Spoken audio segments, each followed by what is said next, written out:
नमस्कार दोस्तों, मैं योगेश कुमार, प्रवक्ता कंप्यूटर अभियांत्रिकी, राजकीय रामचंद्र खेतान पॉलिटेक्निक कॉलेज। आज हम इस ई लेक्चर के क्रम में आज एक हम नया टॉपिक लेके चल रहे हैं। इसका नाम है डाटा सिक्योरिटी। दोस्तों, आज के टाइम में, आज के जो युग है जिसमें हम इतना कंप्यूटर का यूज़ इस्तेमाल कर रहे हैं, ना हम केवल पर्सनल यूज़ पर कर रहे हैं, बड़ी बड़ी इंडस्ट्रीज़ इसको यूज़ कर रही हैं।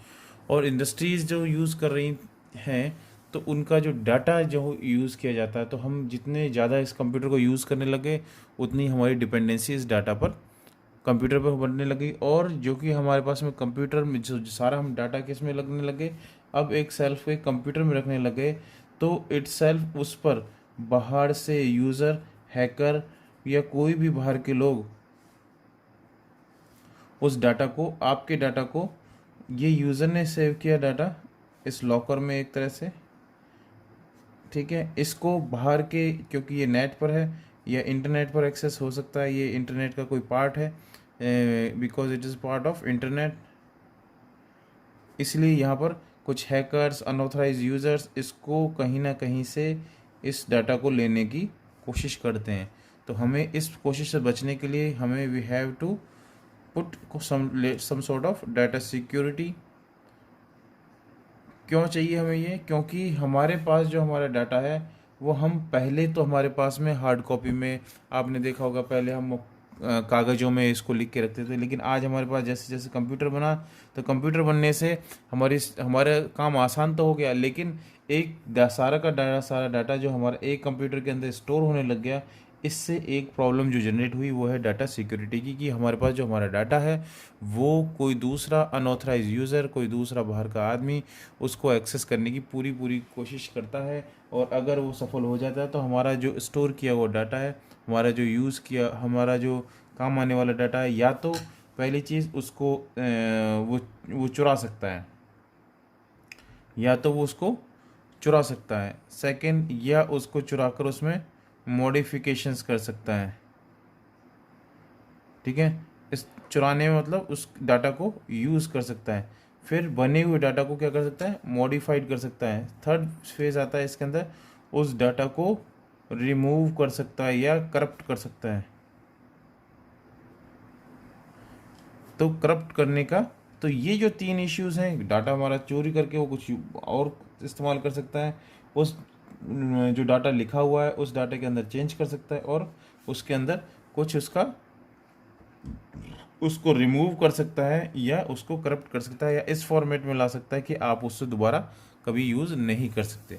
तो इन तीनों तरह की सिचुएशंस से बचने के लिए हमें क्या करना होता है, हमें डाटा सिक्योरिटी का के लिए कुछ ना कुछ हमारे हमारे दिमाग में आता है कि हमें ऐसा क्या करना चाहिए कि हमारा डाटा सिक्योर रहे। तो हम बात करते हैं इसके अंदर, अगर हमारे डिफरेंट अप्रोचेस जो टेक्नोलॉजी यूज़ करते हैं,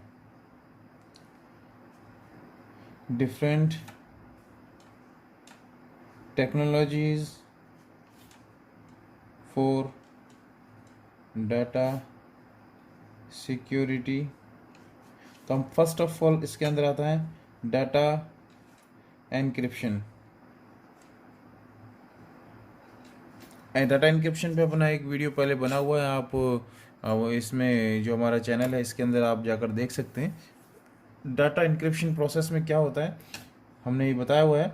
इनक्रिप्शन प्रोसेस के अंदर हमारा जो प्लेन टेक्स्ट होता है, इसमें कुछ की ऐड करके इसको किसी चिपर टेक्स्ट के अंदर कन्वर्ट कर दिया जाता है, और ये जब जो चिपर टेक्स्ट जो है ये पूरे नेटवर्क में ट्रैवल करता है, पूरे नेटवर्क में इस तरह से ट्रैवल करता है।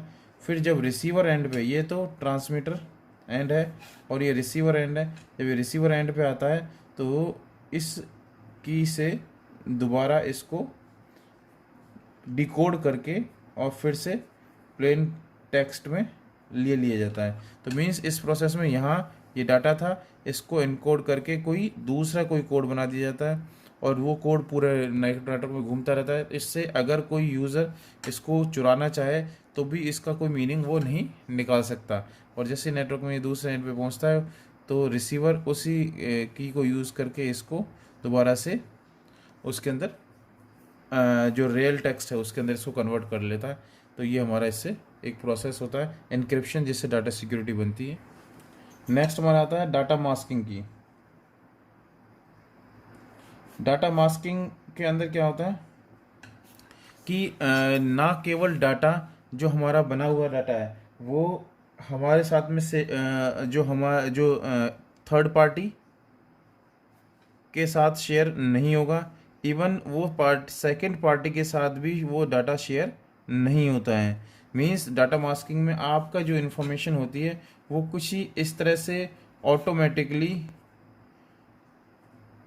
सेव भी ऐसी जगह पर होती है जहाँ की वो सेव करने वाले को भी उसका नहीं पता होता। तो इस मीन्स कि उसकी जो सेकंड पार्टी है वो भी नहीं जानती। मतलब इसके अंदर जैसे फॉर एग्जांपल आपका डाटा है और आप अपने डाटा को जब दूसरी पार्टी को देते हो, इसको दूसरी पार्टी के पास सेव जब होता है तो भी ये अपने आप में चेंज या फिर मास्किंग होके होता है। मास्किंग प्रोसेस में क्या होता है, ये जैसे इंक्रिप्शन था इसी तरह का प्रोसेस होता है। जैसे हमारे पास एक्स डाटा था तो इसका वाई जेड डब्ल्यू कुछ इस तरह से बनाकर मास्किंग कर दी जाती है। जो सेकंड पार्टी है वो उसके पास ये डाटा होने के बाद भी वो इसको खोल नहीं सकता कि एग्जैक्टली ये क्या लिखा हुआ है। तो फर्स्ट पार्टी सेकंड पार्टी जिसके पास सेव है, जिस सिस्टम में सेव है, वो भी ये नहीं जानती कि इसके अंदर क्या लिखा हुआ है। और जब हम यूज़ करते हैं तो वो केवल डायरेक्ट इसको ही एक्सेस होता है और इस तरह से हो जाता है। तो ये जो डाटा मास्किंग होती है इसका एग्जांपल मैं आपको बता देता हूँ। एटीएम के लिए होता है, एटीएम के पिन या एटीएम कार्ड जो हम यूज़ करते हैं उसके लिए। तो जो आपके कार्ड में डाटा इन्फॉर्मेशन लिखी हुई तो आपकी होती है, बैंक के पास भी वो डाटा सेव तो रहता है परंतु उसका ना तो नंबर ना पिन उसकी इस तरह से किसी एमडीआई, जैसे एग्जांपल एमडीआई 5 फॉर्मेट हो गया या बहुत सारे ऐसे फॉर्मेट हो गए उसमें डाटा सेव होता है। तो उस सेव करे हुए डाटा को वो चाहे तो खोल के देखना तो वो खोल के नहीं देख सकता, वो डाटा उसको नहीं उस फॉर्मेट में विजिबल नहीं होगा। जैसे मैं आपको एग्जांपल बताता हूँ, जो लाइनक्स और यूनिक्स के वगैरह के जो यूज़र हैं वो अच्छे से जानते हैं इसको, कि जैसे रूट वगैरह के जो पासवर्ड वगैरह की फाइलें होती हैं उसके अंदर MD5 होता है तो उसमें वो डाटा आपका खुल जाएगा, लेकिन उसके अंदर क्या लिखा हुआ है वो आप उसको, वो मास्किंग किया हुआ होता है तो आप उसको पता नहीं लगा सकते। तीसरा प्रोसेस हमारा आता है डाटा इरेजिंग। डाटा इरेजिंग में क्या होता है कि हम मान लीजिए एक बार हमने, मान लो कि हमने कोई इंटरनेट पर कोई वेबसाइट खोली और कुछ हमने कंटेंट लिए।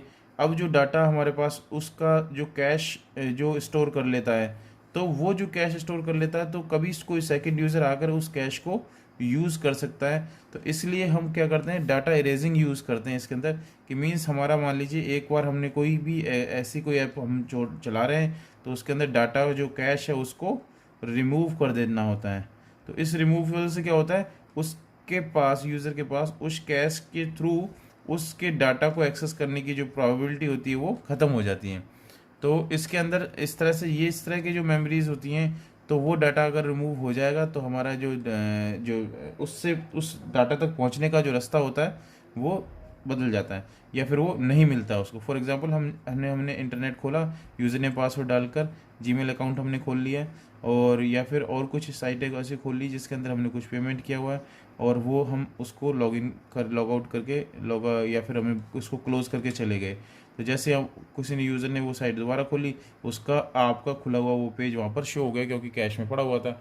अब इस तरह की कंडीशन से आप वो चाहे तो दोबारा से उस स्टेज पे जाकर कोई नया पेमेंट, न्यू पेमेंट भी ट्रांजेक्शन कर सकता है। तो इसलिए इससे बचने के लिए हम जब भी इसको जाते हैं तो लॉग आउट या बाहर होते ही हम उसके डाटा को इरेज कर देते हैं। ठीक है, अब नेक्स्ट आता है हमारे पास में।